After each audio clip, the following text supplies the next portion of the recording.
XVI век. Кавказ – земля суровых гор и древних традиций. В Чечне восходит фигура берса-шейха, имама и воина. Его слово становится светом для народа, его путь – дорогой сопротивления и духовного единства. История о человеке, что имя навсегда вписано в судьбу чеченцев.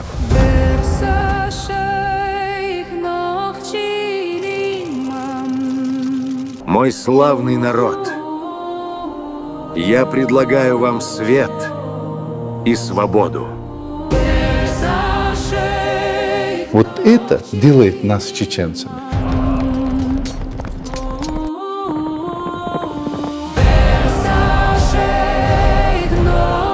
После того, как Берс вернул это имущество,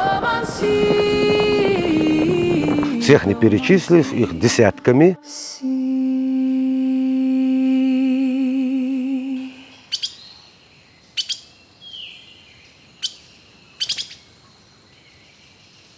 Ассаляму алейкум ва рахматуллахи ва баракату, уважаемые братья и сестры. Мы находимся в селе Курчали, и вот одни из ярких представителей этого села рядом со мной – это Аюб Усаев, который является старшим научным сотрудником отдела этнографии Академии наук Чеченской Республики, а также Руслан Берсанов, который является доктором медицинских наук, также сотрудником научной академии Чеченской Республики.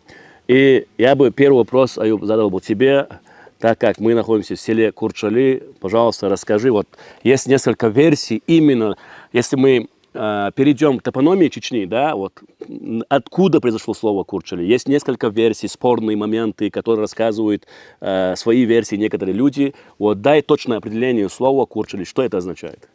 В свете последних научных изысканий само слово Курчали, этимология этого слова, смысловое его значение происходит прямо из чеченского языка.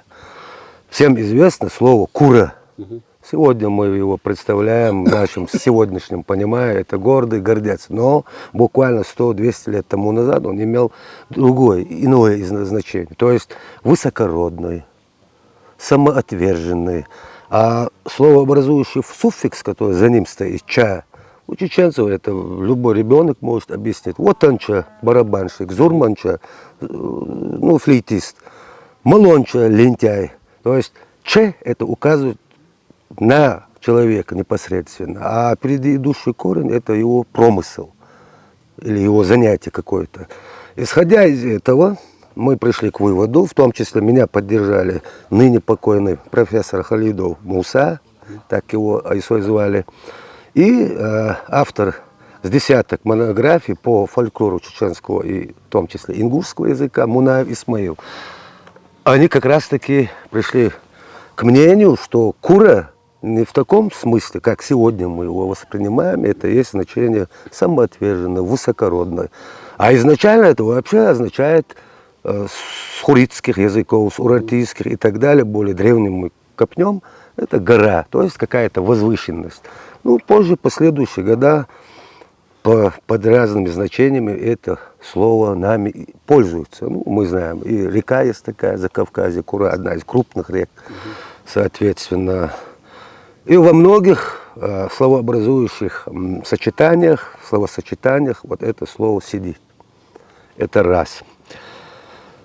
Были предположения, были какие-то советчики, скажем, в кавычках, которые говорили мне, что это тюркское слово, это заимственное слово, то бишь кюрчи, какие-то воины, какие-то оруженосцы из каких-то тюрков, неизвестно откуда взятых.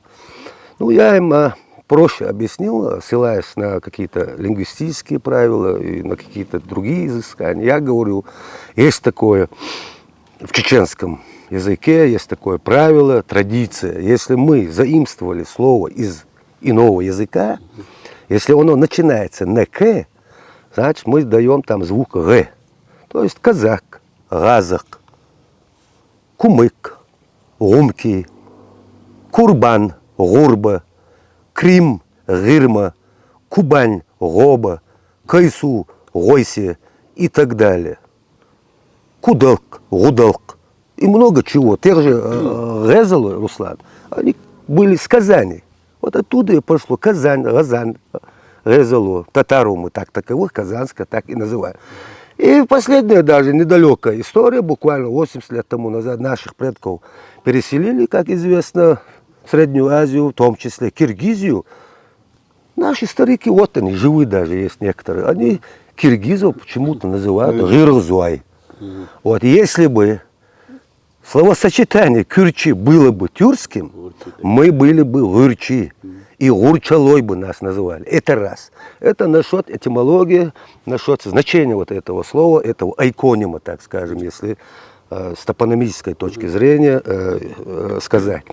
А так, существует много версий, кто был первым переселенцем сюда. Сюда первым переселенцем, мне не даст соврать, рядом со мной сидящий мой Верес, вот, первым переселенцем сюда был Кушул. Есть такая версия, и она подтверждается в свете последних генетических изысканий.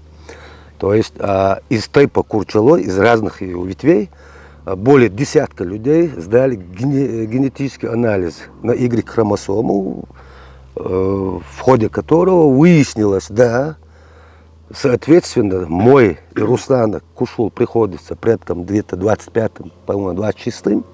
Это, соответственно, охватывает конец 12 века. Само собой, разумеется. Вот и генетика это подтвердила. Есть у нас Гар, Алмкой. Они тайпа Курчалой, но это ветвь. Гар, Алмкой.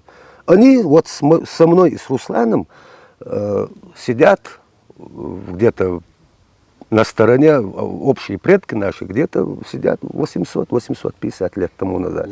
Что и подтвердилось. От 2020 отнять 850, мы как раз таки и туда придем. То, что говорили наши предки, из устно, были и летописные какие-то нарративные документы, которые не сохранились, к сожалению, в связи с известными событиями. То есть во время выселения они подчистую у нас. Да, и благодаря камню 19 века над могильному чурту, который сохранился у нас на кладбище, где стоит зеркало Бершейха, позже о нем подробно нам расскажут наши информаторы. На этом камне стоит родословня, и, соответственно, этой родословня, когда были эти тяпторы, летописи были, скорее всего, на руках у людей, вот оттуда взята эта информация, поэтому мы, благодаря и Руслану, рядом сидящему, мы дополнительно даже не указанных наших предков мы нашли. Следы их где-то в легендах, где-то в каких-то других источниках. И дополнительно мы помимо Кушула еще 3 его предков нашли. До Куры, да? Да, до Куры, его сын Курха, Хаматха и так далее. Ну, в пределах 30 мы своих предков знаем. Вот насчет, была версия, что Курчали якобы назван в честь Курчалхи. То есть Курчалха это есть сын этого Кушула. Фактически село основал Курчалха, Кушул был убит какими-то племенами, которые раньше здесь жили. Ну, с ними у них была межплеменная какая-то разборка, скажем, по-современному.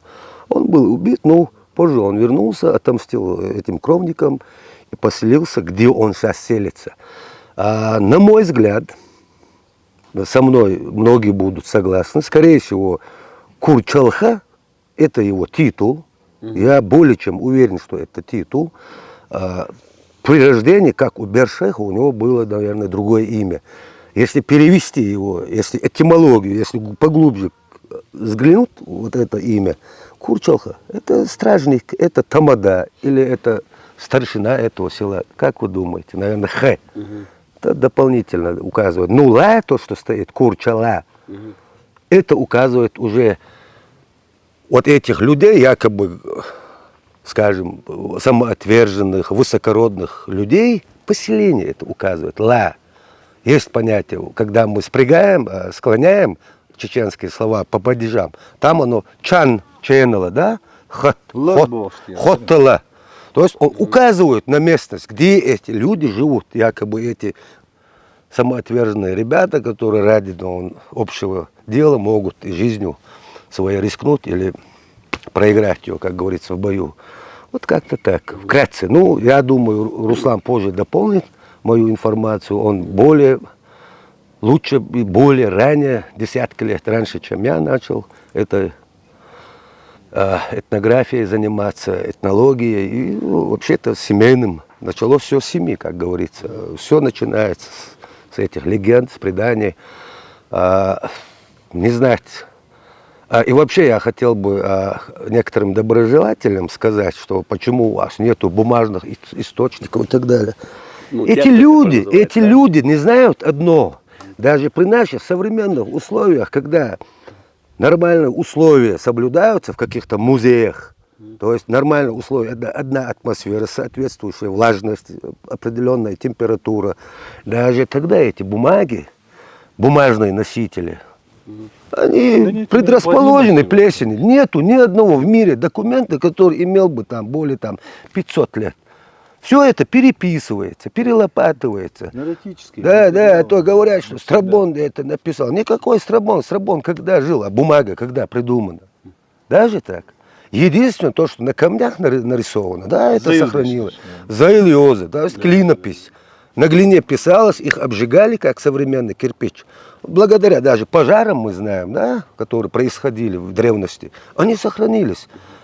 Не дай бог, чтобы не было пожара. Если глина прямо под дождь попадет, мы знаем, Я думаю, никаких претензий к нам, Не будет. по этому поводу нет. Да. Если вдаваться в подробности прикладной семиотики, если как мы сейчас Аюб утверждает, откуда это слово, имя собственное, произошло не столь важно. Да. Важна героика этого человека. Вот мы знаем, такой персонаж был в истории нашего народа, как Кушул. Да. Кушул – это как бы прародитель этого тейпа. И Кушул, по нашим легендам и преданиям, жил в Нашхе. Да. Наши источники говорят об Нашхе. Переселился сюда Курчалха. А то, что значило это слово, конечно, Академия наук этим занимается, отдел истории и филологии этим занимается. Какая-то систематизация, математика там требуется для того, чтобы систематизировать этот термин. Ну, не столь это важно для сегодняшнего обывателя. Важно то, что этот парень, этот человек жил в этот период. И представьте себе, сейчас, имея столько средств сохранения памяти, столько средств записи, такой административный материал, сохранить персону насколько сложно. По всей стране полмира был раздут вот этот персонаж Ленина, да? И представьте себе, 30-летний парень, подходишь, спрашиваешь у него, не знают, кто это такой. Когда-то всему миру это утверждалось. Не имея никакого как бы административного рычага, вот имя этого человека живет 1200 лет. Значит, дело Амхаллаки, это Конечно. Богу было угодно, Аллаху было угодно так, чтобы сохранить его имя и имя его сына. Из предков Кушула известно, опять же по преданиям, известно, что был такой Хамадха, Хамбал, был Курха и Кур. Кур, он жил, вот, опять же по преданиям, где-то за хребтом. И два брата родились там, Кур и Курха. А их мифический предок был Туш. Один из этих братьев, Кур, переселился за хребет, имеется в виду нашу сторону, второй Каха остался на той стороне. Единственное, что мы знаем из источников фольклорных, то, что у него был брат Каха. И вот этот Кур, он заселился возле реки Курхи, которая течет по словам наших предков, в нынешней Нашхе. И возле этого курхи стояла башня, называлась она Курбау. И вот эти легенды, они, предания сохранились. Из белого Курхи, камня, да. Курхи, реально он существует, там есть эта река. Гидроним, да. Гидроним такой есть. И это где-то в местечке Тейста, по-моему. Да, да, вот Теста, там эта башня стояла. После этого существует Айбаха, Теста, вот несколько это всё. легенд, сказаний, которые утверждают, как переселился Курчалха в эти земли. По одной из этих преданий, один вот этот Курчалха хотел занять место, территорию или земли своих предков. С тех, это имеется в виду, вот это в Нохчмахке, Курчали сегодняшнее, было гипотетически было как-то землей ихних предков, Даймак. И он жил мечтой возвратиться сюда и решил в один прекрасный день так вот решил переселиться. И он обнаружил, что на этом месте живут нарты, отец и мать, по легенде, опять же, Силсат и Гумс, если я не ошибаюсь, Сосксвалс и Силсат. Вот эти ихние дети здесь жили, по легенде. И увидев этих людей, он не сразу решился пойти с войной, заселился недалеко от этого села, где-то в пещере заселился, пас овец, ждал удобного момента, вечером загонял своих овец в пещеру, закрывал это все камнем, большим камнем, лордтуг называется. Это был как бы камень из основания ихних башни, ихних предков, которые разрушили эти нарты. Или там все вот это говорится. И кто-то нартам сказал, что вот на ваших землях живет такой человек. Этот сюжет существует и у других преданий. Да, и это никто не отменял как бы трансформацию этого. Да. И после этого они как бы сделали таким образом, что он женился на их сестре, там сюжет там известный.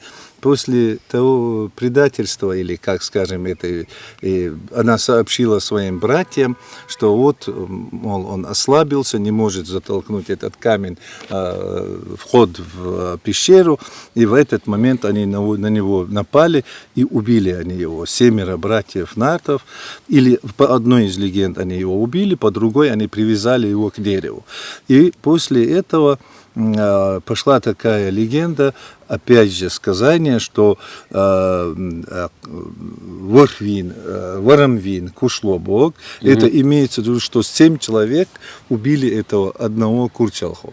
И после того, как его убили, они праздновали это событие, и их сестре стало плохо, и оказалось, что у нее позже родился сын, и этого сына звали дальше вот, Кушул и Курчал. Кушул и Курчал, Курчал. Этот Курчал опять же вырос там же в Нашхе и вернулся на эти земли. Вот есть такая легенда, я, может быть, непоследовательно это все рассказал, это 30 лет назад я записывал, и имеет место быть. Вот эти персонажи, эти герои в наших преданиях, они существуют, они наверняка подобные же эти сюжеты существуют и в других преданиях. Чем глубже мы идем в историю, тем примитивнее народ, и они сохранились у каждого народа. Но отголоски, опять же, отголоски события там есть. Естественно, это где-то, я думаю, что здесь не буду утверждать, что это село основано около 1000 лет или больше назад. Этому селу 800, больше. 850 примерно. Это современное, имеется в виду. Вот после этого события. Я думаю, что их предки здесь жили с незапамятных времен. Это можно отнести к временам Карбанского историографического общества. Разговорами. Их предки были отсюда вытеснены людьми, которые называют позже их в фольклоре нартами, и они переселились в Нашху. До переселения в Нашху они жили здесь. Они возвращали свои исторические земли, как бы это было реконкиста. Да. И после этого второе возрождение этого населенного пункта ему где-то 1200 лет. Но я не думаю, что 800, 1200, 1000 лет этому селу. А до этого предки этих же людей, которых он называет отважными, какими бы ни было, это откуда произошло имя, не относится именно к этим людям. Любого другого типа человека же тоже так могли назвать. Да. Это имя собственное было в то время. Если мы возьмем бацбийские или там кистинские имена, там совсем другие имена собственные. Если мы возьмем наших братьев ингушей, у них сохранились более архаичные имена, ибо ислам дошел позже. В общем, история, которую мы знаем, и которую мы академически развиваем в Академии наук нашей, и он является сотрудником Академии наук, я там член кора и сотрудником являюсь. Есть хороший институт, который занимается непосредственно внутри Академии историческими вопросами. Да. И история на сегодняшний день это последнее время, это самая сильная сторона нашей академии. Да. Бурное развитие этого идет. Безусловно, много заблуждений. Там, где работают, без этого не будет. Но в этих ошибках будет рождаться истина, и мы создадим, и в принципе оно создано, какую-то структуру, на которую можно посадить всю эту нашу историографическую базу. В конце нашего разговора хотелось бы еще одну ремарку насчет происхождения названия села Курчали. Есть мнение некоторых псевдоисториков, что якобы имя берет начало свое от какой-то женщины, чуть ли не матери Берсы, Чилла, Курчила и так далее. Что я считаю натуральным бредом, тем более в нашей ментальности, чеченской ментальности, ни в прошлом, ни сегодня, никогда в жизни, скажем так, не допускается такая даже возможность, чтобы в честь какой-то женщины называли целый тайп или какое-то село. Это я скорее думаю, это каких-то, в кавычках, опять-таки, каких-то доброжелателей, завистников и так далее, что-то выдумали. Да, возможно, имя такое существует. До сих пор есть имена женские, Чилла, может кто-то добавил. Но к этому иконному он не имеет никакого. Смотри, были такие экспедиции, которые, я сам участвовал в нескольких экспедициях, были фольклорные экспедиции, где студентов буквально заставляли приносить фольклорный материал. Да. И была такая женщина, Комета ее звали, которая утверждала, что эту легенду она придумала. Вот, видишь, тем более. Для того, чтобы от нее отвязались Отстали, и да? чтобы получить зачет. Но там никак это не вяжется. Я думаю, и оправдания там не стоит. Это тут, если спросить у кого-то, откуда все это происходит, то надо, наверное, курчалийцев спросить. Да. Мы не идем спрашивать у майи и индейцев, откуда произошли, допустим, другие. Значит, надо у нас. Да и по другим у нас делов нету, лишь бы нас в нормальных контексте нас выставили. Я также хочу от себя добавить некоторые моменты в плане того, что вдруг у зрителей, которые меня не знают лично, да, может сложиться такое мнение, что я тоже из тейпа Курчало, я не имею отношения, кроме братского и соседнего, потому что я не из тейпа Курчало, вдруг подумают, да, там, пришел там свой тейп, там, рассказывает и так далее. Я Эршбато тоже, да, у нас тухом один ногче мохкой, но я не являюсь Курчи, чтобы не подумали, друг. Почему я спросил про этот вопрос, именно о значении, об имени Курчали, да, потому что непосредственно связь с Берса-Шейхом имеет Курчали, потому что это историческая его родина, как бы, если мы говорим в узком понимании. В общем, это Чечня.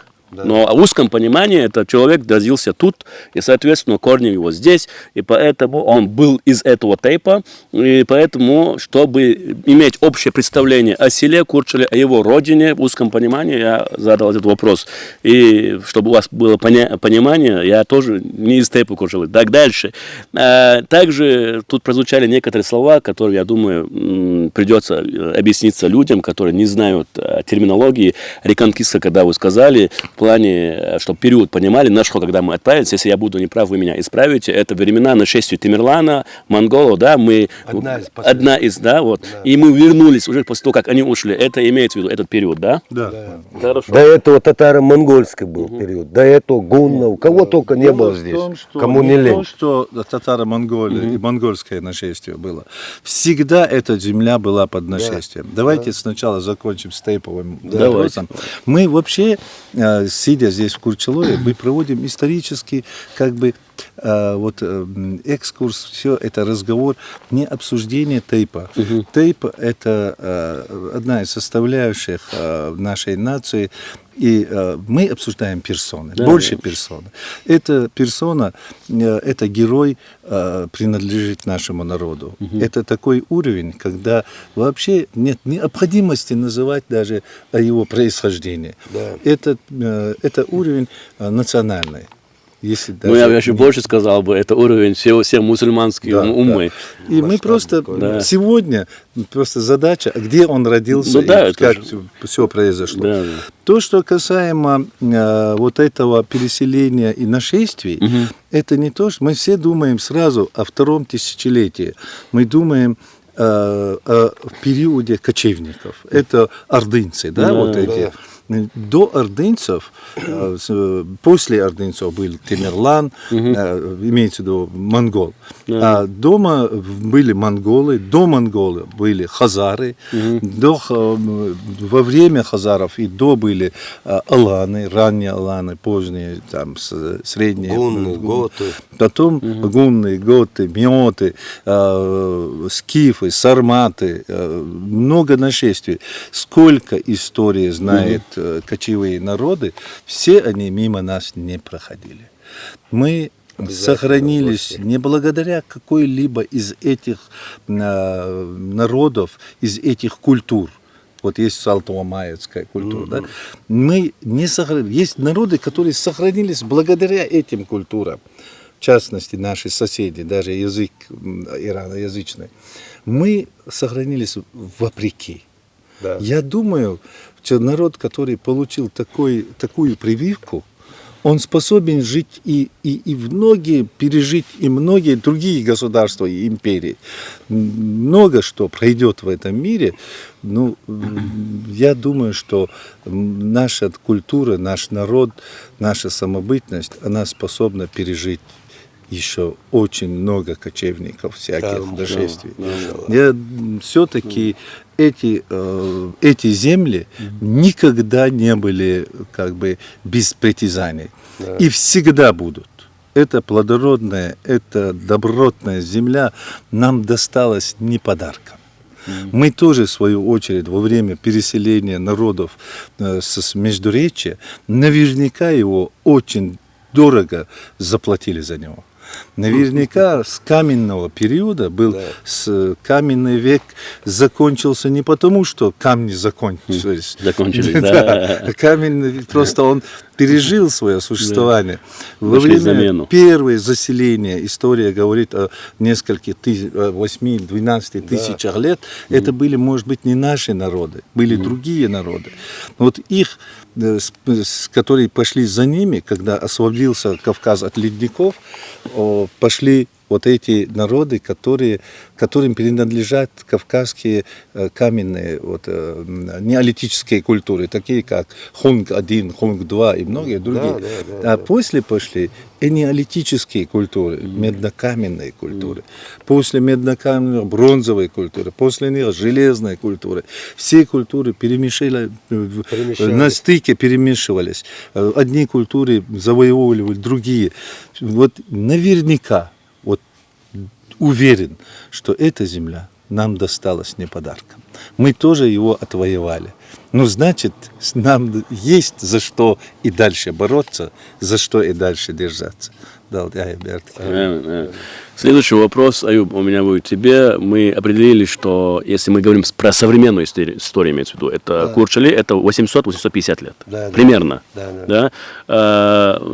Скажи, пожалуйста, вот на какой территории, какой район ходит Курчали, на какой местности он, и близлежащие села какие? Да, село Курчали находится в Веденском районе, в верховьях реки Гумс, на правом его берегу. Западнее Курчали стоит село Эрсиной, северо-западнее стоит Гуной, севернее стоит село Шердимох, северо-западно, восточно Гордали, на востоке Цинторой и на юге Тазинкала, Тазинкала. Вот в основном этими Все фронты Нохчмакинские. Да, Нохчмакинские, и в основном эти села, родовые села наших тайпов. Как бы ядровые. Да, ядровые эти села. Они-то являются и Курчалы. Да, ядровые, родовые, да.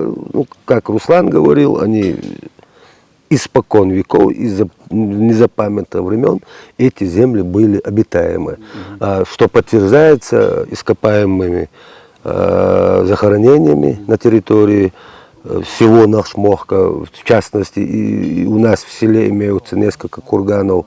Есть каменные склеповые захоронения, подземные склеповые захоронения. Есть курганные захоронения на территории Чечни. То же самое обнаружено на территории общества Цинторой, на территории общества Ширдой, Эрсиной, Гуной и так далее.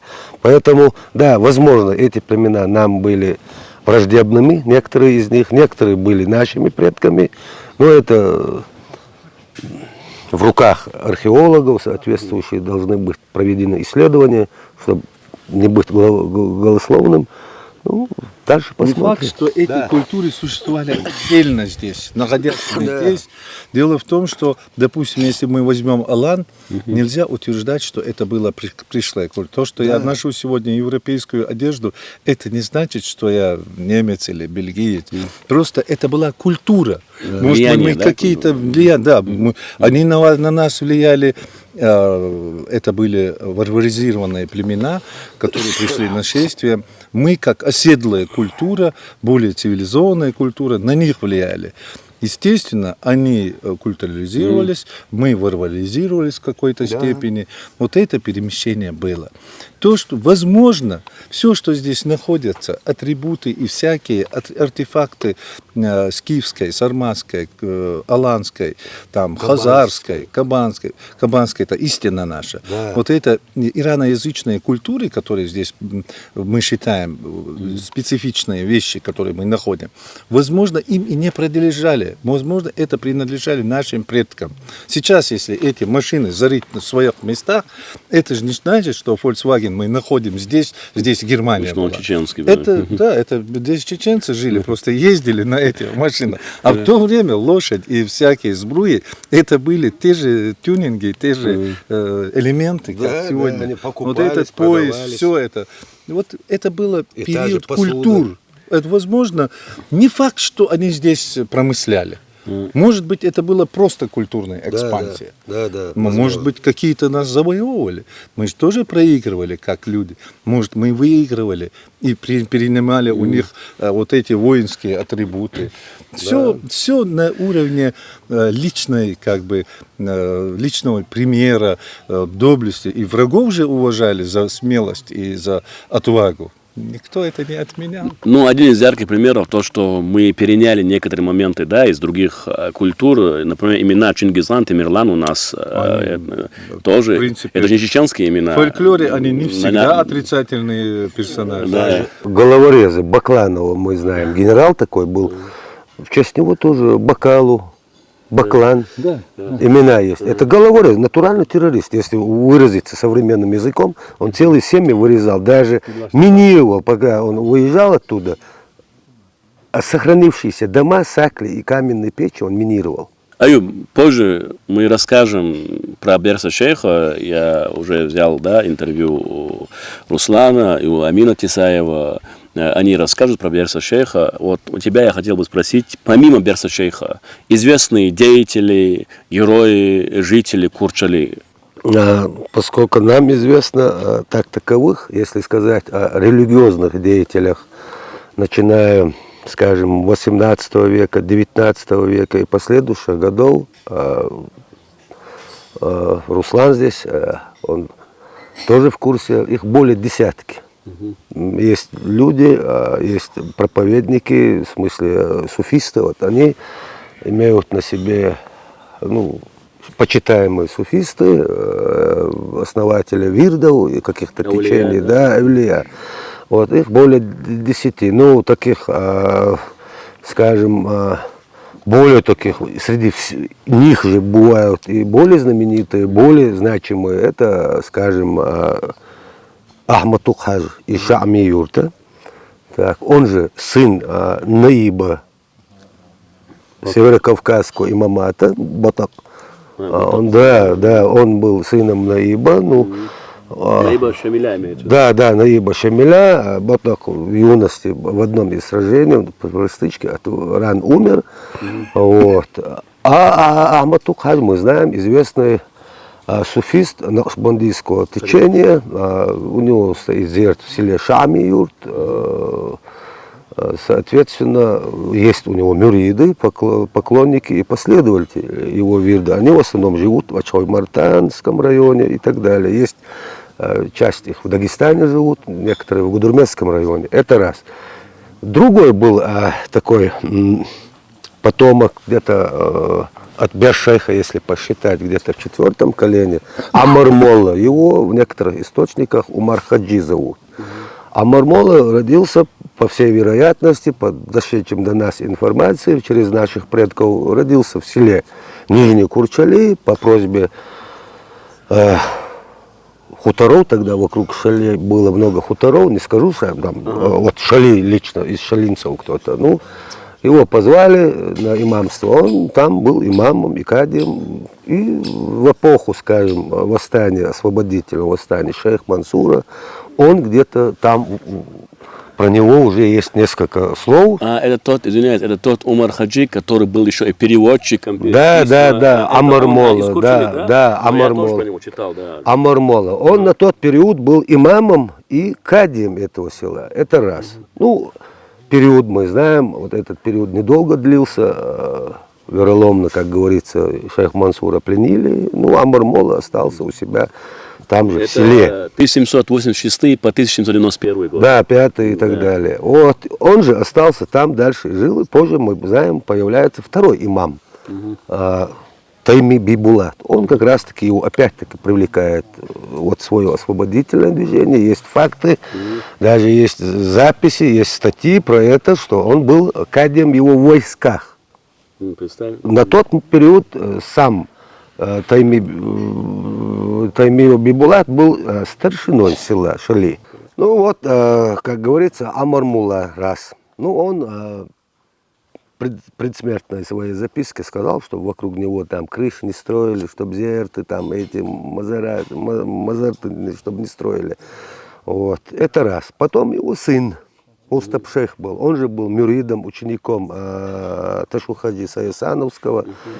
Сам Мустапшейх в одном из сражений в Кавказскую войну от ран умер, погиб, похоронен здесь же, в селе Нижняя Курчали, рядом с Бершейхом, с его предком.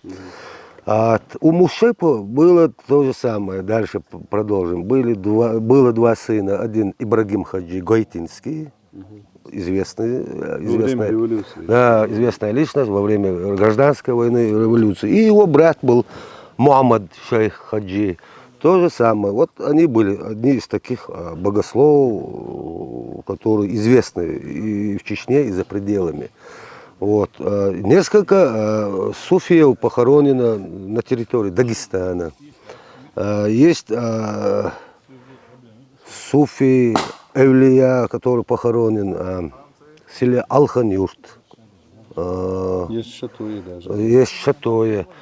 Много этих зиратов, суфиев. Есть последний, это Висхаджи. Висхадж, да.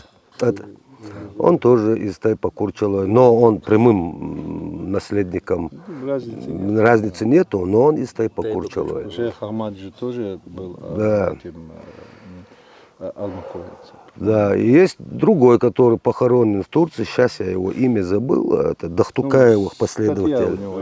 Вот про него я написал, Эльдилханов, да, он похоронен в Турции и так далее. А так писателей хватает, тот же Зайнди Жамалханов из Курчалой, из тайпа Курчалой. Много у нас писателей, поэтов, журналистов, докторов. Один из докторов здесь рядом сидит. Всех не перечислишь, их десятками. Даже сегодня членов союзов писателей курчалинцев около 4, по-моему, да? Больше. Даже больше. Вот. В общем, богатый, в этом плане, да. Ну, как говорится, со времен Бершейха мы, видимо, связаны с грамотой. Нет, писать умели. Изначально пару веков это ремесло, как бы эта наука передавалась по наследству, как бы от отца сыну. И пришел золотой век такой для курчалинцев, то ли 150, то ли 200 лет. Одни курчалинцы были, в основном они были по религии учеными. Вот Да, богословами. Только этими занимались. Тот же Батук, отец вот этого Ахматук Хаджи, и он был богословом. Изначально же он не был воином. Он как хорошего богослова, как знатока шариата, его привлек как раз-таки имам Шамиль в свое лоно. Чтобы русскоязычная аудитория, не чеченцы, понимали, когда мы говорим, Аюб говорит Батук, он имеет в виду Батуко, который известен как, да, на русском. Батуко Курчалинский, да, не путайте, Шатоевский. Да, Батуко Курчалинский, он один из наибов имама Шамиля был. В общем, благодарю вас, Делрез Хулил. Тогда дальше уже мы будем говорить о знаменитой личности, о Берсе Шейхе. Рядом со мной находится известный наш историк Амин Тисаев, Марш Уойл. Сегодня у меня будет несколько вопросов про знаменитую личность нашу, про Берса Шейха. Благодарю тебя, что ты принимаешь участие в этом документальном фильме о таком человеке. Я знаю, что непосредственно ты занимался поисками, опубликованием материалов про Берса Шейха. И хочу начать вот с первого вопроса. Вот кем вообще является Бершейх для Чечни и какова была его деятельность? Я небольшую вставку сделаю. Далеко на протяжении 30 лет, если не больше, с собиранием материалов занимался профессор Руслан Берсанов. И его отец делал записи, и он сам. И вот многие материалы, которые были им собраны, они попали к нам от него, за что мы выражаем ему благодарность. И вот, скажем так, вот опорный материал для нас, опорным материалом при разработке темы Бершейха послужили именно материалы экспедиции Руслана Берсанова. И, естественно, материалы, которые были найдены в этнографических записях царского времени, с исследованиях литературы советского и российского этапа. Что касается Бершейха, то Бершейх — это урожденный Дучи, сын Тимирбулта. значит, уроженец, соответственно, этого села. Есть по материалам, которые, опять же, были обработаны, мы вот определили определенные рамки рождения, смерти. То есть определили в рамках с 1561 года по 1624 год. Но уже сегодня, поскольку наука не стоит на месте, сегодня уже выдвигаются относительно даты рождения альтернативные версии. Допустим, исследователь Аюб Усаев предполагает, что речь идет о более раннем сроке рождения Берс-шейха. Но это здоровая атмосфера для исторических исследований, исторической науки. И возвращаясь к вопросу личности Берс-шейха, то, как я сказал, изначально это урожденный Дуче, и человек, который, вернее, он был сыном Тимир-Болта и Чиллы. Чилла была дочерью Эврига из селения Гуни. Не будем уходить в подробности обстоятельств рождения Берс-шейха. Вообще он родился в селе Гуни. И уже по достижении совершеннолетия, вот как у чеченцев говорят, к этому времени он возвращается в родное село и в отчий дом. И после этого уже начинается его, скажем так, политическая активность. Потому что в этот период, как мы знаем, 15 лет это уже человек имел военно обязанный статус и принимал активное участие в политической жизни. Начал он как представитель села на Мехкиетышу, а после этого он уже стал предводителем всего как Нохчмахковского дистрикта, скажем. Если возникает вопрос, как вообще такое было возможно, очень легко, потому что речь идет о сложном политическом периоде истории Чечни. Речь идет о времени такой турко-иранской экспансии в регионе, когда шли постоянные военные действия и различные феодальные владения на территории Кавказа переходили под влияние то Османской империи, то сефевидского Ирана. И вот под их лозунгами, под их знаменами они, соответственно, производили какие-то агрессивные действия по отношению к местным народам. Я извиняюсь, Амин, так как у нас живой диалог, приходится иногда перебивать, поэтому заранее извиняюсь, это будет тоже смотреть. Для наших зрителей справка, что была, вот это именно какой век? 16 век это? Речь идет о 16 веке. Речь идет в первую очередь о периоде с 1576 года. То есть это ориентировочно по нашей версии, по нашей интерпретации. Это время, когда ему уже 16 лет, уже 15 лет идет 16 год, когда он возглавляет дистрикт как местный предводитель. Дистрикт я имею в виду Нохчмах, как область, район, как территория определенных сел. И возглавляет местное ополчение и войско против действий личности, которая в тот период известна как Чопан Шамхал. Это был Кази Шамхал, который базировался на территории Казикумуха, сегодня ныне известного. И вот оттуда он распространял как бы газийские идеи, но под знаменами Османской империи. Но фактически это было распространение влияния Османской Турции на территории Северо-Восточного Кавказа. И, соответственно, чеченцы со своим менталитетом не хотели никому подчиняться, и Берс-шейх оказывал сопротивление этим проискам. Это вот такой первичный этап. Но есть известная история о сражении, которое состоялось между Берс-шейхом и Абу-Муслимом. Здесь сложно сказать однозначно, кто скрывается под личностью Абу-Муслима в этих преданиях, потому что Абу-Муслимы в тот период это был титул, их было чуть ли не сотни. То есть любой человек, который под религиозными флагами или вообще представляя как бы османскую Турцию, даже сефевидский, шиитский Иран, занимался вот этими военными действиями на Северо-Восточном Кавказе, его в народе именовали Абу-Муслим. Полководец, предводитель. Да, полководец, это как такое религиозно-воинственное, войсковое звание, как бы такое было, да. И вот из истории мы знаем сообщение о том, что на горе, которая сегодня известна как Берсанлам, естественно, она названа Берсанлам позже, состоялся поединок между будущим Берс-шейхом, тогда еще Дучи, и вот Абу-Муслимом, в результате которого Абу-Муслим был повергнут им. Но перед тем, как скончаться, он сделал завещание. А Бершейх уже тогда был не просто молодым человеком, предводителем, одним из чеченских предводителей, который еще именовался Дучи. Он был еще и сыном Темирболта, который был известным героем тоже, и внуком Темболта, который тоже был выдающейся личностью. То есть вот такая вот родословная плеяда.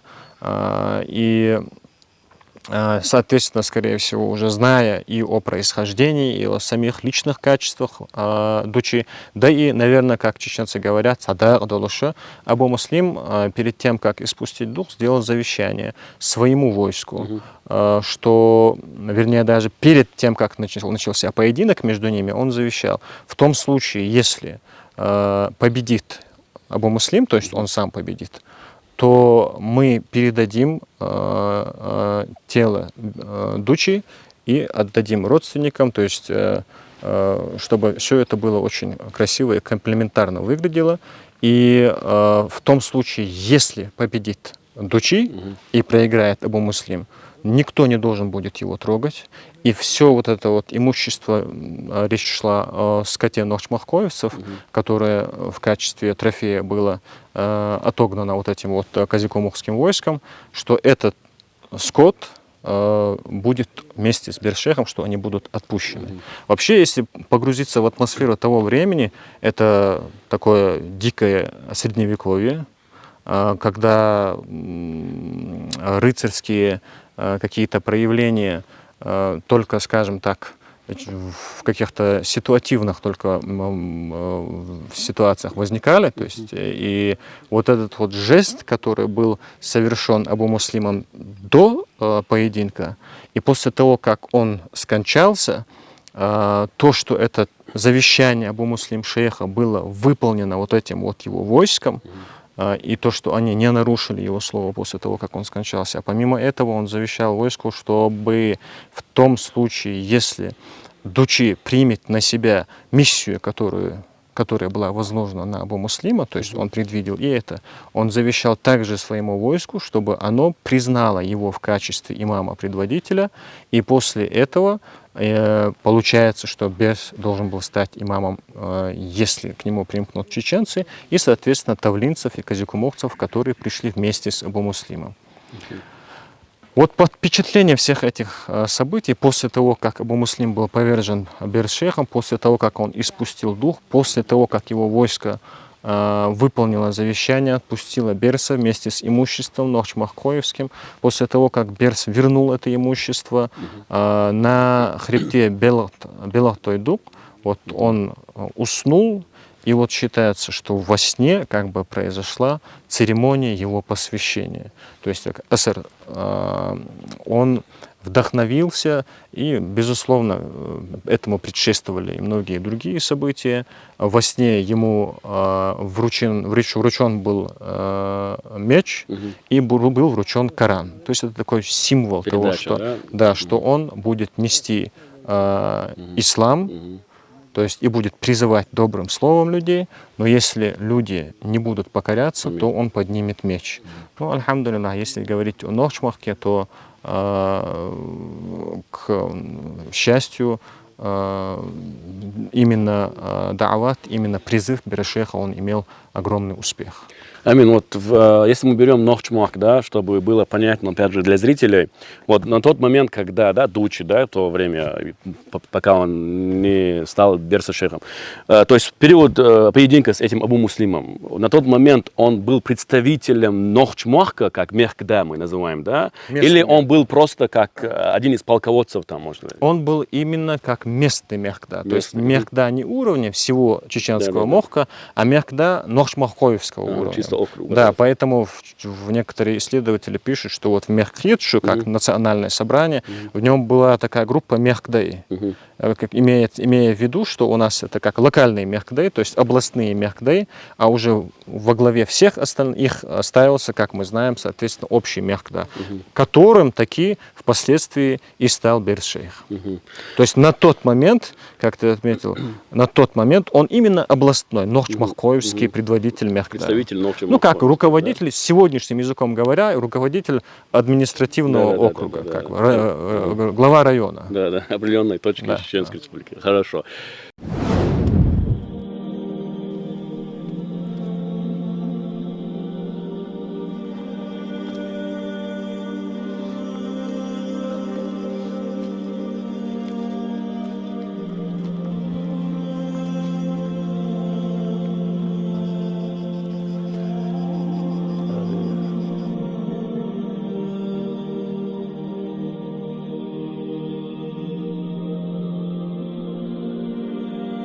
Амин, вот за моей спиной находится зиярат, место похоронения Берса шейха. Мы с тобой тут находимся. Расскажи, пожалуйста, в каком селе находится зиярат Берса шейха и в общем, что нам известно о последних годах жизни Берса шейха? Мы находимся на старом кладбище на территории зиярата Берс-Шейха в селе Нижние Курчали. Это Веденский район Чеченской Республики современной.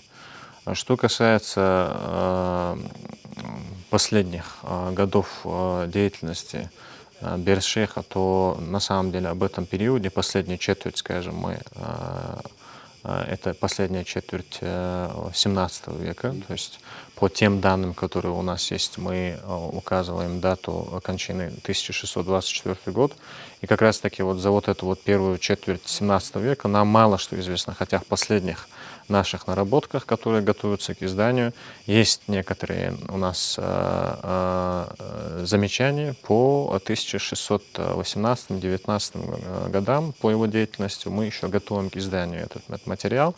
Но если говорить об обстоятельствах его кончины, вот этих подробностей у нас нет. Соответственно, поскольку никаких ярких сведений нам не известно, скорее всего, он умер собственной смертью. То есть он скончался и был погребен здесь. И после чего над его могилой был построен зиярат, куда люди приходят, чтобы поприветствовать шейха. Вот ты в своей речи отметил, что это кладбище находится, то есть это старое кладбище. Вот, насколько я знаю, ты уже сказал мне в личной беседе, что ты изучал некоторые могилы. Вот примерно возраст этих могил, годы, сможешь сказать? Ну, насколько нам известно, здесь не было кладбища, во-первых. То есть у Курчалей было свое кладбище, и Берс-Шейх был похоронен здесь первым. И более того, рядом с ним похоронены его родственники, то есть это непосредственно сыновья, внуки, согласно тому, что было выявлено нами при работе с эпиграфическими памятниками. А само кладбище, которое мы сейчас видим вокруг, оно возникло позднее. То есть если мы говорим сейчас о погребении Берс-Шейха и его родственников в 17 веке, то само кладбище, оно возникает уже позже. И если посмотреть на датировки, сложно говорить о первых числах, потому что мы знаем, что некоторые памятники, они со временем они оседают, они уходят под грунт, и здесь еще нужно вести работу по окраинам кладбища. А так, когда проводятся, если посмотреть вокруг, основные памятники, которые мы сейчас наблюдаем здесь вокруг, это памятники 19 века. Помимо, естественно, самого мавзолея Берс-Шейха и вот его сыновей, потому что, вот, допустим, вот этот вот надгробие изначально, вот мы бы предполагалось, что это надгробие сына Берс-Шейха, Турло, но при более детальном изучении памятника мы выявляем вероятность того, что поскольку само имя внука отсутствует, но, судя по всему, это сын Турло, Бин Турло, это сын Турло и внук Берс-Шейха, получается. Да. По крайней мере, для себя я узнал новую информацию о том, что первые захоронения, похоронения людей, то есть это Берс-Шейх, а потом уже вокруг позднее начинается.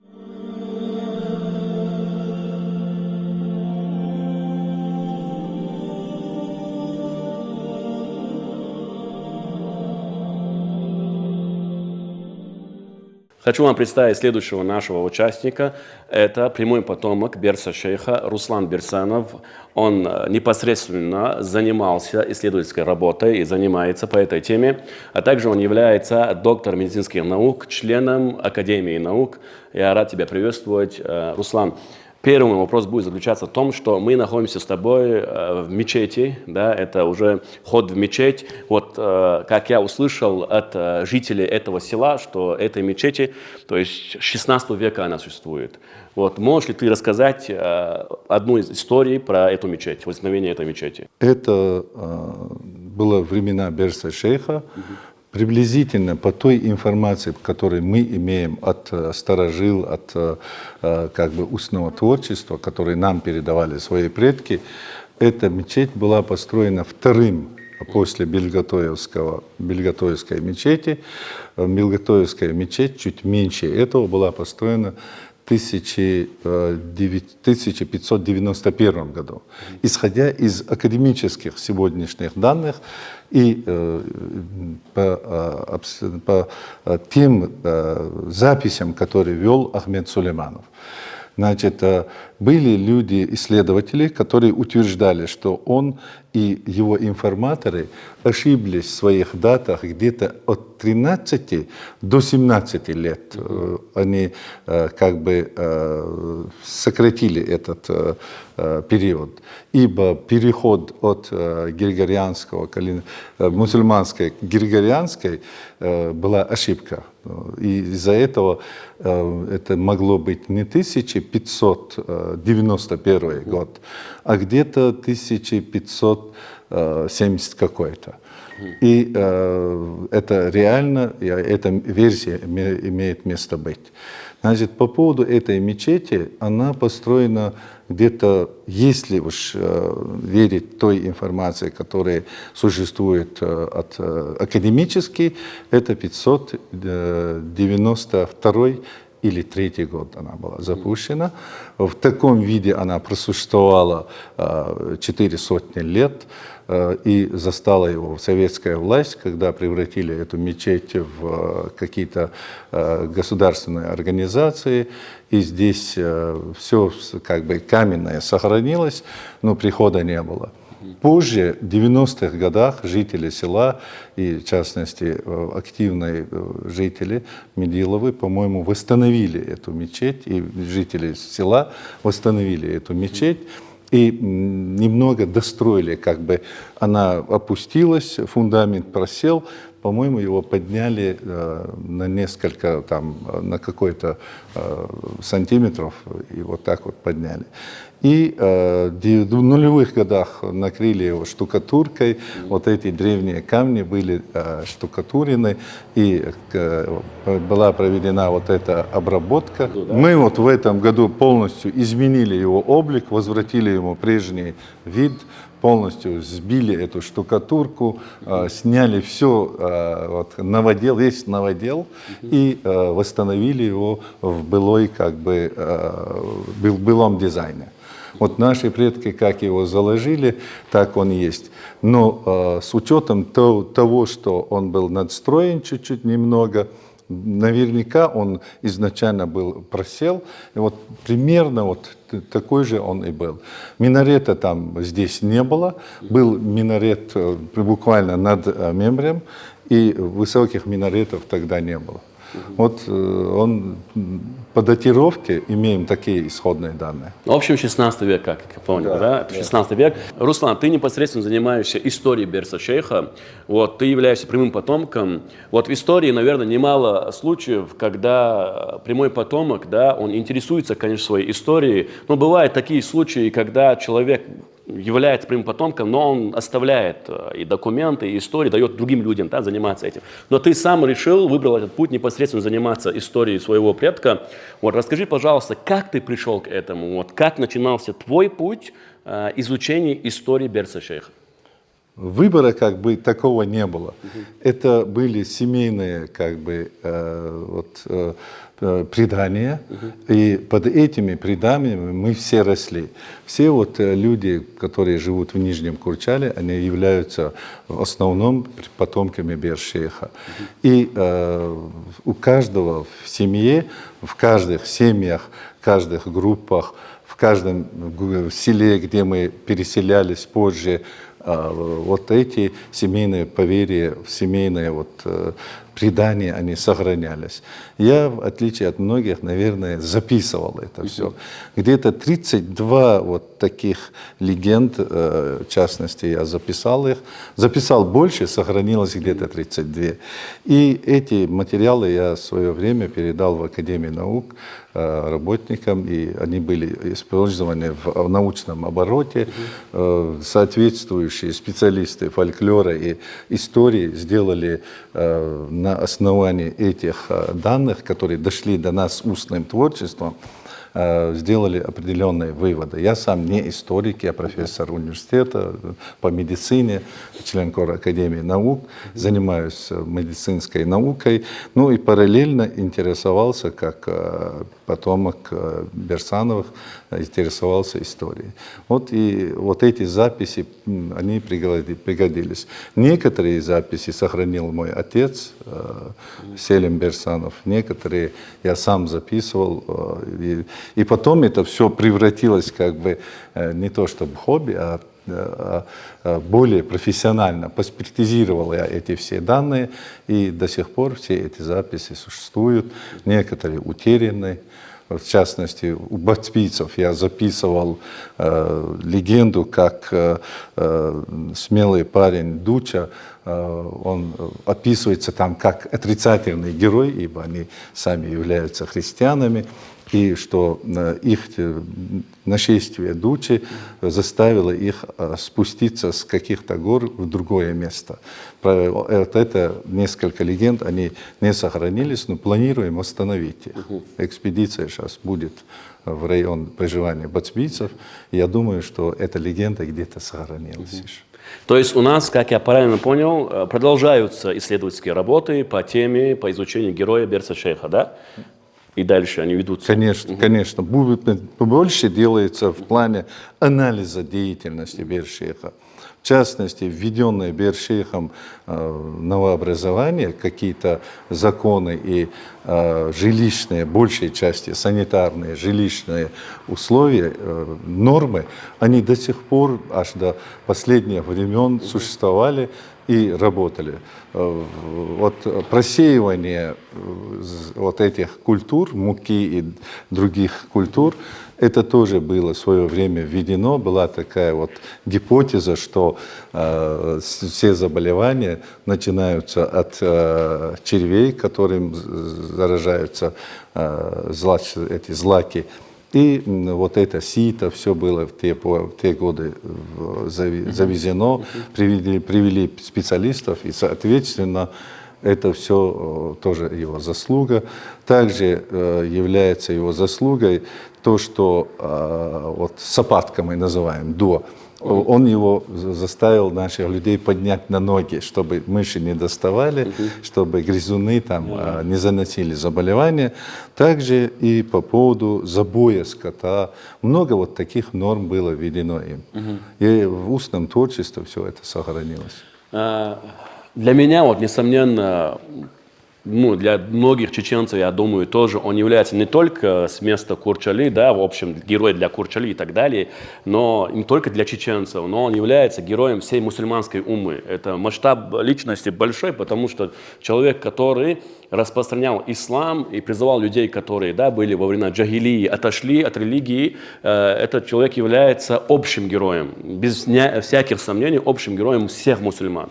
Вот, когда ты изучал эту личность, вот, какие качества для тебя ты подчеркнул в этом человеке? Вот если взять сегодняшнюю популяцию чеченцев, как бы сегодняшние социумы, взять сегодняшних чеченцев как культуру и представить эту культуру и прийти к этой культуре с каким-то новым, с новой философией, будучи уже мусульманами даже, нам очень сложно что-либо внушить или заставить нас.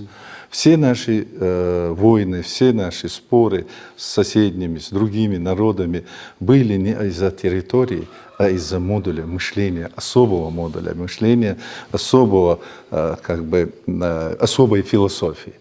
И, соответственно, прийти с этого же села в 30 лет, он был еще не молодым человеком по тем временам, прийти в собственное селение, стать в центре села и объявить, что все, чем вы до сих пор занимались сотни лет, тысячелетиями, человечество баловалось язычеством, и объявить, что с этого момента мы будем проповедовать монотеизм, ислам в частности, среди чеченцев это был чрезвычайный подвиг.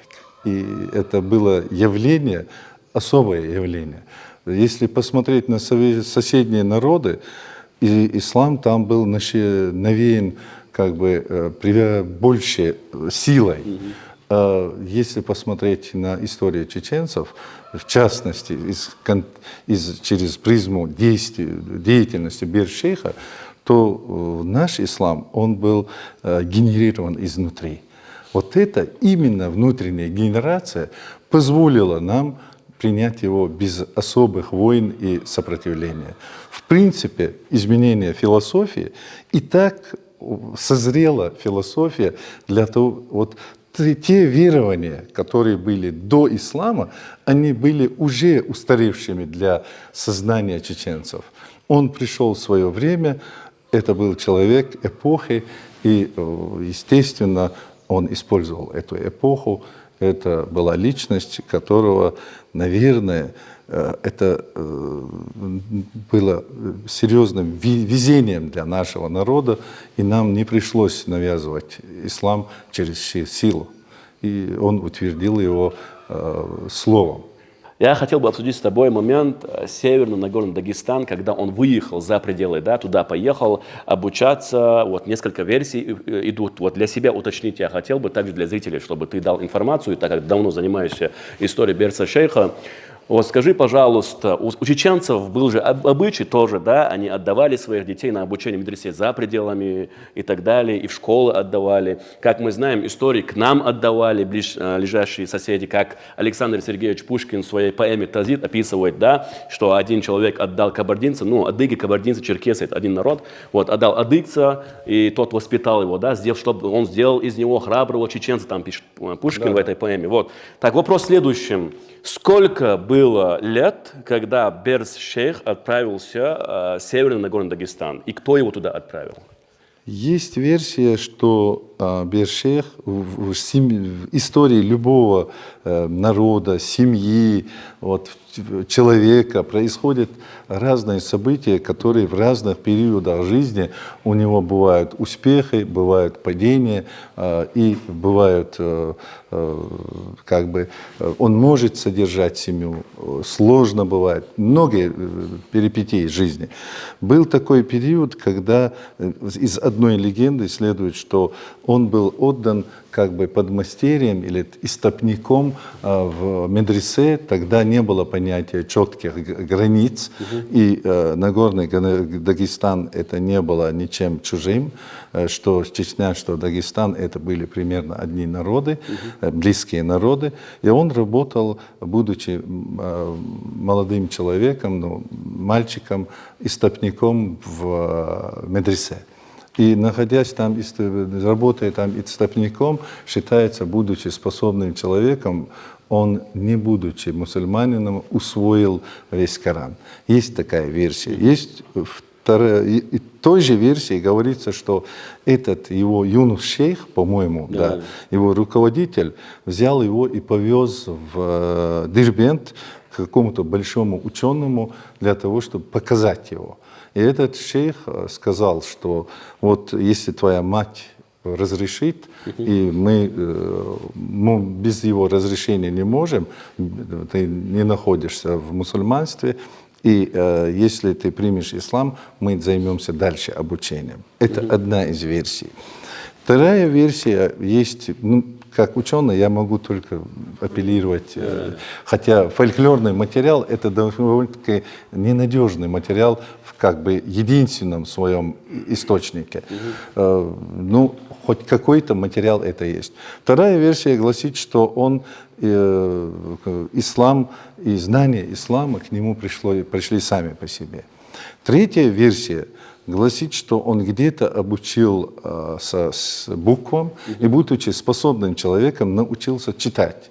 И он пришел к своему другу, а они были как-то в то время, попали не в милость в своем обществе, из-за тогда принято было нападать и приводить тванцяквоша. Из-за республики они ездили куда-то, приводили скот. И как-то дагестанские народы ополчились и заявили нашим старейшинам, что вот если вы их не объявите, что они занимаются не тем, мол, они соберут экспедицию против нас, что наши отношения испортятся дальше. Чтобы не испортить отношения дальше, они были как бы демонстративно высланы из села, и они находились в какой-то пещере. И в этой пещере Берс приходит к своему другу Оде с Кораном и говорит: смотри, вот как это все, вроде вот такая вера мощная и сильная. Он приводит доводы оттуда. И Ода ему говорит: ну, у них только один Бог, у нас на каждой горе каждого человека по Богу, не легче ли нам своей веры придерживаться. И он убеждает своего друга, что единоверие – это единственное, что спасет и что поднимет его народ. И первым, кто становится на пути это был его друг Ода. Или как-то по-другому его называли. Разные названия приводят в фольклор. И вот есть версия, что вот так вот все происходило. Руслан, вот ты озвучил 3 версии. Да? Например, я слышал про некоторые, но по третьей я не слышал. Про версию для меня тоже что-то новое. Я тоже смотрел про Берса Шейха, читал.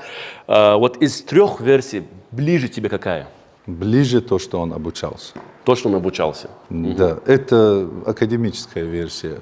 Это мы можем так вот, ну, чем безграмотнее человек, чем глубже он находится в джахилии, тем невежественнее человек, тем больше у него... Он не мог бы столько народа водворить и не мог бы настолько умы людей воздействовать. Да, Конечно, да. если бы он был... Там это был чистый ислам, я думаю. Это был академический, чистый, как бы канонический ислам. После того, как Берс Шейх начал уже призывать распространение ислама, да, те люди, которые из-за своего невежества, так сказать, были уже во тьме, чтобы вновь этих людей призвать, да, к религии, единобожие, к исламу, вот сколько, как ты считаешь, или есть ли какие-нибудь исследовательские, опять же, работы, где ты нашел, сколько период времени понадобилось Берсу Шейху, чтобы основную часть Чечни, да, те люди, опять же, мы говорим не про всех, про тех людей, которые отошли, да, из-за джахилий, вернуть обратно в ислам? Да, ты верно отметил, что действительно вот ислам, он во всем мире это наблюдается, вот он имеет период расцвета, бывают периоды упадка, эти периоды упадка можно назвать такими мини-джахилии, мини-невежеств. И в этом смысле, вот если посмотреть, допустим, в Гунии мы имеем чурт, который датируется, я сейчас точно не помню, по-моему, 1534 или 5 год, то есть исламский чурт, то есть чеченцы были мусульмане из чеченцев, но под влиянием, под сильнейшим влиянием, даже агрессирующим влиянием той же грузинской епархии, той же католической деятельности, она документально зафиксирована в 15-16 веке, той же деятельности шиитских шейхов, которые агрессивно и даже насильственно распространяли шиизм на территории Северо-Восточного Кавказа. Естественно, наступало вот этот период невежества. Некоторые даже были в состоянии, когда фактически не выполняли никакой обрядности ислама. То есть они просто жили и все. Был дейла, и ничего больше они не соблюдали и не имели понятия никакого о своей религии. То есть речь идет вот о таком состоянии невежества в обществе. И вот это состояние невежества, с этим состоянием невежества боролся, подняв меч и подняв Коран, боролся Берс Шейх.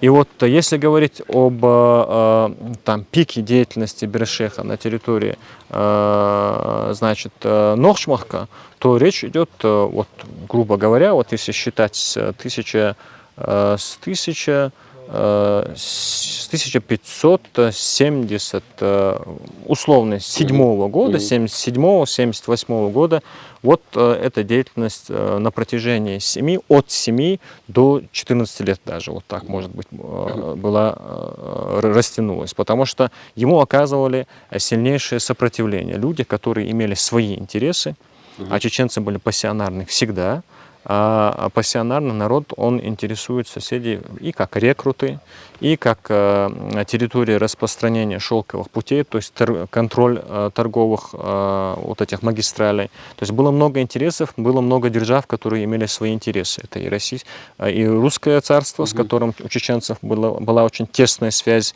через Ушурму Окотского, через Шехмурзу Окотского и так далее. И, соответственно, вот 1570-1580 годы, вот в эти вот годы, вот пик деятельности, активности Бершейха на территории Нохчмаха у нас зафиксировано. Бершейх, сколько он прожил здесь и когда он выехал вообще? Если я не ошибаюсь, он же с матерью выехал, и какие были обстоятельства его выезда за пределы этого села? Есть, опять же, много версий. Есть версия, что из-за междуусобной борьбы, как бы мы не хотели это говорить, есть такая версия и существует.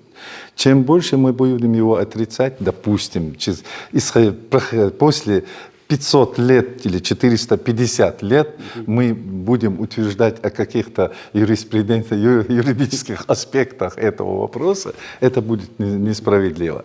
Есть такая версия, что это была междуусобная ссора, и из-за этого его мать была выставлена, она уехала к родственникам по отцу своему. Это одна из версий.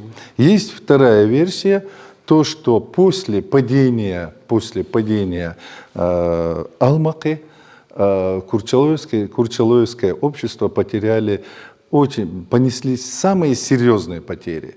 3 брата тогдашних предводителя, это опять же, я могу только на легенду опереться, только на как бы семейное поверье. И все 3 брата, и вот этот предок Берса Тимирбулат, и его брат Гандол, его брат Алмак, они все погибли в этом сражении при Алмаке. Этот город пал, они не рассчитали свои силы, и там погиб Алмак сначала, потом поехал туда, как бы они выдали его тело, то ли голову не отдали, есть разные версии, потом поехали за ним, и второй брат погиб с войной, и выступили туда Билтоевское общество, Курчалойское, многие из этих нохчмахинских обществ выехали, и в конечном итоге тела-то они привезли, похоронили, но потери мужских сил, это было все то время, понесли самые серьезные. После этих потерь над Курчалойским обществом соседние общества взяли шефство, как бы. По 3 человека или по 3 семьи они брали на воспитание, на содержание из-за того, что погибли их кормильцы. И те 3 семьи, которые попали с гуноевцем, вот эти 3 семьи там находились, они их сразу не отпустили. И к моменту, когда Бершейха, мать поехала туда, обратно к своим родителям в Гуной, потомки его находились, тех, которые они приютили, находились там. Есть версия, что их обратно вместе возвратили в Курчалой. Есть версия, что они, вот Бершейх и его мать, после гибели своего кормильца, поехали к своим родственникам, как раз-таки мастерам по меди в Гуной. Это просто они поехали к ним из-за того, что им легче было содержать, и сын работал под мастерьем. И есть третья версия, опять же, что тоже такая же романтическая, такая же как бы мистическая версия, как-то тоже его отец уходит куда-то и погибает в какой-то неравной схватке, и после этого он... Это длинные легенды, которые имеют очень хорошие фольклорные сюжеты.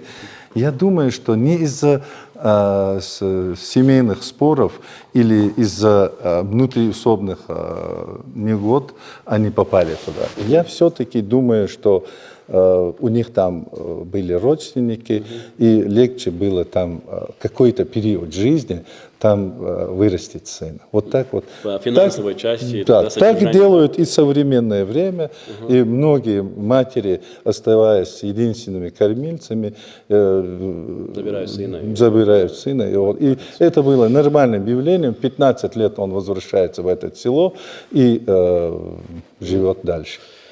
Вот скажи, пожалуйста, на сегодняшняя современная история, да, вот как ты считаешь, наша молодежь, которая учится, развивается, да, они должны, вот нужно ли им изучать героев нашей истории, да, которые были до нас, соответственно, и вот касательно Берса Шейха, на сегодняшний день, как ты видишь, интересуется ли массово этой великой личностью, потому что она является, несомненно, для меня, по крайней мере, великой личностью, потому что человек действительно в молодые годы, чтобы за ним народ пошел, чтобы он смог воплотить, он, значит, должен быть искусным, очень, в первую очередь, верующим человеком, в вторую очередь, очень искусным оратором, который умел призывать, умел рассказывать и так далее. Но я расскажу про свою боль на сегодняшний день. Я не скажу, что все, но есть те молодежи, которые никогда не открывают книги. Они вот живут тем, что листают там шорты и так далее. Вот твой призыв, я бы хотел, чтобы ты обратился к нашей молодежи о важности изучения таких же героев, как и Берс-Шейх, истории нашего народа. Героика вообще любого народа, это самый такой идентифицирующий фактор, идентифицирующий аргумент для народа. Если взять биологически, наверное, кто-то не согласится со мной, но если взять биологически, все люди одинаковые. Наша культура нас делает чеченцами, естественно, и происхождение, но биологически люди одинаковые. Значит, наша культура, наша история, то, чем мы гордимся, оно является как раз-таки определяющим фактором. Вот это делает нас чеченцами. Для того, чтобы сделать нас чеченцами, ислам – это недостаточно. Имеется в виду в плане, ислам, он полон своей, как бы для человека. Но чтобы нас сделать чеченцами, нам нужен язык и культура, и история. А откуда взять историю, если не из героики? Соответственно, все эти герои, они являются как бы опорными столпами нашей культуры. И, естественно, язык, героика, фольклор, все это нужно изучить. Если искоренить все это с нас, и мы думаем, что у нас какой-то чеченский дух, или там кто-то говорит русский дух, кто-то говорит там какой-то дух, нету этого духа без этого. Это дух и вообще содержание, это и есть наша героика. Это есть те же самые персоны, которые делали нас во все эпохи и во все года и века. Вот я думаю, что если кто собирается остаться чеченцем, ему нужно освоить себе несколько вещей, что без той истории, которая у нас есть, и того языка, который у нас есть, и той культуры, мы не чеченцы. Соответственно, это то, что нас определяет. А если кто думает, что я буду говорить на русском языке, или там на английском, или на немецком, я буду жить как, не интересоваться нашей героикой, буду интересоваться мировой литературой, а в душе останусь чеченцем, этого не будет. Для того, чтобы в душе остаться чеченцем, надо иметь несколько вещей, которых, вот этих перечисленных, которыми мы гордимся. Вот это как бы опорные элементы и движут всеми действиями. Другого не дано. Благодарю, Руслан. Это был Руслан Берсанов, а мы двигаемся дальше. Амин, вот скажи, пожалуйста, какие связи он вообще имел ли он какие-нибудь связи с другими народами, с соседними народами, которые были поблизости чеченской? Вот мы возвращаемся к моменту, когда речь шла об поединке между Абу Муслим шейхом и Дучи, будущим Бершейхом. Вот после того, как Дучи вдохновляется, принимает на себя эту миссию, он с этого момента именует себя Берс, и люди называют его Берс-шейх. В документы есть, он фигурирует как шейх Биерсан аль-Курчали, то есть у него нисба по селу и тейпу, откуда он происходит. То есть Курчали отсюда. И вот Абу Муслим, как мы сказали, сделал завещание, чтобы люди, которые были с ним, а это были не чеченцы, чтобы они признали его, если он примет на себя миссию, свою миссию. И, соответственно, после того, как Берс принял эту миссию на себя, фактически он стал религиозным руководителем народов Северо-Восточного Кавказа. И те народы, которые признали эту деятельность, для них он становился имамом. То есть он имам своего времени. И в этом отношении ему подчинились и тавлинцы, и андийцы, и вот соседние там гумбетовцы, соседние чеченские братские общества, народы, соответственно, и кумыки, и Сказикумуха, если там были представители, то это Лакция получается. То есть все те, которые приняли деятельность под его религиозными флагами, скажем так. Вот в современное время, Амин, личность Берса шейха, вот выпускаются ли книги, идут ли дальше уже исследовательские работы насчет этой личности? То есть расскажи, пожалуйста, про этот момент. По Берс-шейху, как я сказал, писали некоторые заметки, писали уже с царского времени. То есть это и в этнографических записях Попова, и у Гребенца весьма интересные материалы про то, как Берс-шейх воевал с казаками, но там речь идет об этнических чеченцах. На побережье Аргуна даже речь идет о столкновениях. Собственно, это подтверждается преданиями чеченскими еще с царского периода. Но и в советские годы тоже некоторые исследования проводились. Но уже в наше новейшее время вплотную этим занимался и Вахид Акаев, у него есть публикации, есть, если я не ошибаюсь, Заурбекова, сборник, где он приводит материалы различных авторов, которые касались Берс-шейха. Но вот что-то новое, основанное на этнографических материалах, на материалах экспедиции, вот такое вдохновение, скажем так, в исследования, касающиеся Берс-шейха, новым открытием стали материалы экспедиции Руслана Берсанова все-таки, потому что он их не публиковал в силу различных обстоятельств.